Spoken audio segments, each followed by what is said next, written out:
Price Lord. கர்த்தர் இப்பொழுதாக இந்த அருமையான புதிய நாள் காலை வேளையிலே உங்களை சந்திப்பதிலே மிகுந்த மகிழ்ச்சி அடைகிறேன்.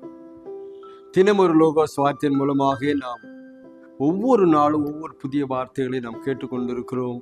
கர்த்தர் நம்மோடு பேசி கொண்டிருக்கிறார். இந்த கால வேளையிலும் ஒரு புதிய வார்த்தை நான் உங்களுக்கு சொல்லி செபிக்க விரும்புகிறேன். சங்கீதத்தின் புஸ்தகம் 145 அதிகாரம் 18 வசனம் இவ்வாறு சொல்லுகிறது: தம்மை நோக்கி கூப்பிடுகிற யாவருக்கும், உண்மையாய் தம்மை நோக்கி கூப்பிடுகிற யாவருக்கும் கர்த்தர் சமீபமாய் இருக்கிறார்.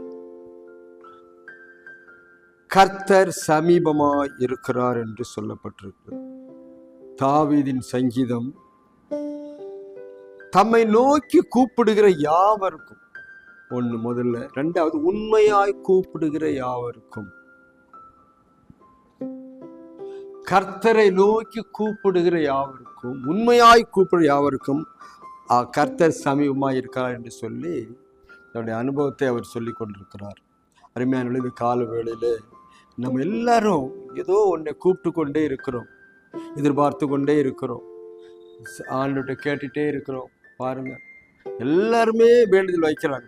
கூட்டங்களும் நிரம்பி வழியுது, சபைகளிலே நிரம்பி வழியுது, ஆலயங்களிலே நிரம்பி வழியுது, கோயில்களிலே நிரம்பி வழியுது, மசூதிகளிலே நிரம்பி வழியுது. ஏன்னா ஜனங்கள் ஏதாவது கேட்டுக்கொண்டு தான் இருக்கிறார், வேண்டுதல் செய்து கொண்டே இருக்கிறார்கள்.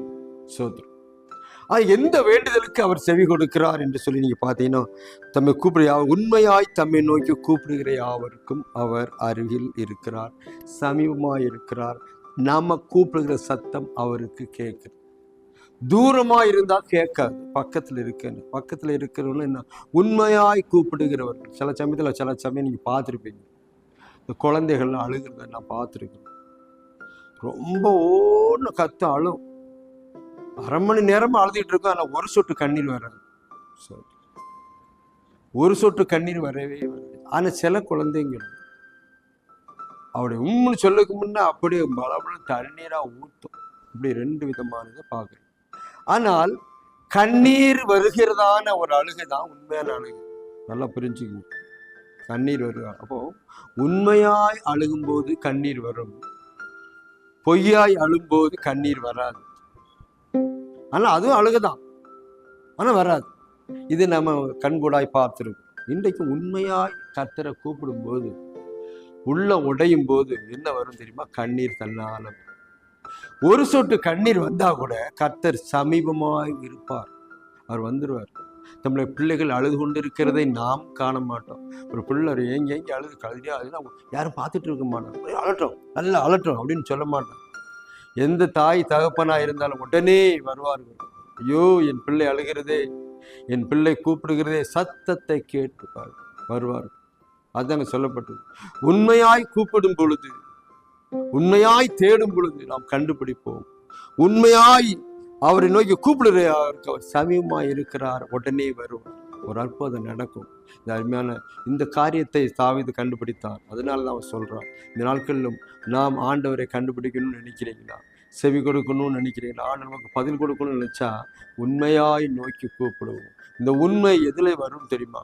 மனம் உடைந்து அழுகிறது, உடைந்த உள்ளத்தை ஆண்டவர் பார்க்கிறார், நொறுங்கின இருதயத்தை பார்க்கிறார். அப்படி நொறுங்கப்படும் பொழுது அவர் உடனே வருகிறார், சமீபமாய் வருகிறார். இன்றைக்கும் அநேக நாட்கள் நீங்கள் செபித்து கொண்டு இருக்கலாம், அநேக வேண்டுதல்கள் செய்து கொண்டு இருக்கலாம். வேண்டுதலுக்கு எல்லாத்துக்கும் பதில் கிடைக்காமல் வேதனையோடு இருக்கலாம். நான் நல்லா ஜெபம் பண்ணி பார்த்துட்டேன், காணிக்கை எல்லாம் கொடுத்து பார்த்துட்டேன், எல்லாத்தையும் பார்த்துட்டேன், ஒண்ணுமே நடக்கலைன்னு நினைச்சா நீங்கள் உண்மையாக அவரிடத்தில் வாருங்கள். அவர் விரும்புகிற என்ன தெரியுமா? மாய்மாலமான சோத்திரம். பைபிள் நிறைய வாசிக்கிறோம். 2 பேர் காணிக்க கொண்டு வர்றாங்க. உண்மையாய் வந்தா ஒருத்தன் சோத்திரம்.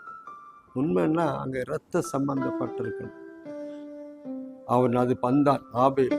இன்னொருத்தன் காணிக்க கொண்டு வந்தா ஆண்டு ஏற்றுக்கொண்டது. அப்போ எது கரெக்டா இருக்கிறதுன்னு ஆண்டு பார்க்கிறது.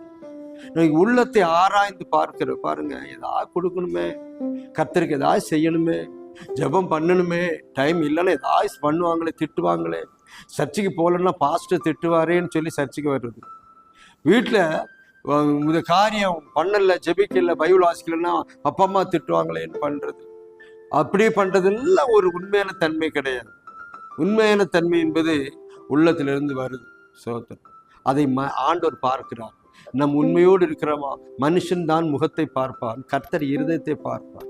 என்ன நோக்கத்துல, எந்த சூழ்நிலையில, எந்த நோக்கத்தோடு கேட்டுக்கொண்டிருக்கணும், ஒரு உண்மை தன்மை இருக்கிறதா என்பதை கர்த்தர் பார்த்து. காலை வேளையில அருமையான தேவச்சனமே, இந்த வார்த்தையை கேட்டுக்கொண்டிருக்கிற அருமையான பிள்ளைகளை, உங்கள் வாழ்க்கையில ஒரு உண்மையோடு ஒரு சொட்டு கண்ணீர் வடிச்சுட்டு சொல்லுங்க, ஆண்டவரே போதும் ஆண்டவரே, என் வாழ்க்கையில இருக்கிற பிரச்சனைகள் போதும், என்னால தூக்க முடியவில்லை, எனக்கு பலத்தை கொடுங்கன்னு சொல்லி காலையில கேட்டு பாருங்க. கர்த்தர் அவர் இறங்குகிற தேவன், அவர் உங்களுடைய கூப்பிடுதலுக்கு செவி கொடுக்கிற தேவன்.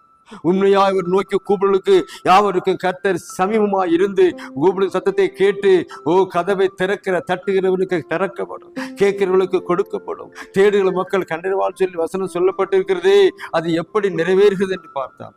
உண்மையாக சொல்ற நீ உண்மையாய் உபாகம் புத்தகத்துல 28 கூட 1 நீ உண்மையாய் செவி கொடுத்தாயா? நான் செவி கொடுப்போம், ஆனா உண்மையா இருக்காது. உண்மையான ஒரு செவி கொடுத்தல், உண்மையான ஒரு தேடுதல், உண்மையான பாருங்க, கடனை கழிக்கிறது இல்லை, ஏதோ கடமைக்காக செவிக்கணும், கடமைக்காக தேடணும், கடமைக்காக கோயிலுக்கு போகணும், கடமைக்காக கர்த்தரை தேடணும். கடமை என்று சொன்னால் நமக்கு எதுவுமே ஆசீர்வாதம் கொண்டு வரா. ஒரே செகண்ட், ஒரு நிமிஷம், ஒரு அழுகை, ஒரு உடைந்த உள்ளத்தோடு வருகிற அநேகருடைய வாழ்க்கையில அவர்கள் களிப்பான நீரூற்றாய் மாற்றிருக்கு, சந்தோஷப்பட்டிருக்கிறார்கள். காரணம் என்ன தெரியுமா? அவர்கள், அந்த வசனம் தான் சொல்லுகிறது, அவர்கள் யாவருக்கும் அருகில் சமீபத்தில் இருக்கிறார். உண்மையாய் நீங்க ஓகே, நீங்க என்ன கூப்பிடுவீங்களா? இந்த காலை வெளியில கத்துட்டு ஆண்டவரே, நான் இன்னைக்கு உண்மையாய் கூப்பிடுகிறப்பா, உள்ளத்தின் ஆழத்திலிருந்து கூப்பிடுன்னு சொல்லி நீங்க கேட்டு பாருங்க. அவர் அந்த உங்க ஜெபத்தை தள்ளாதவர், உங்களை விட்டு தூரம் போகாதவர்.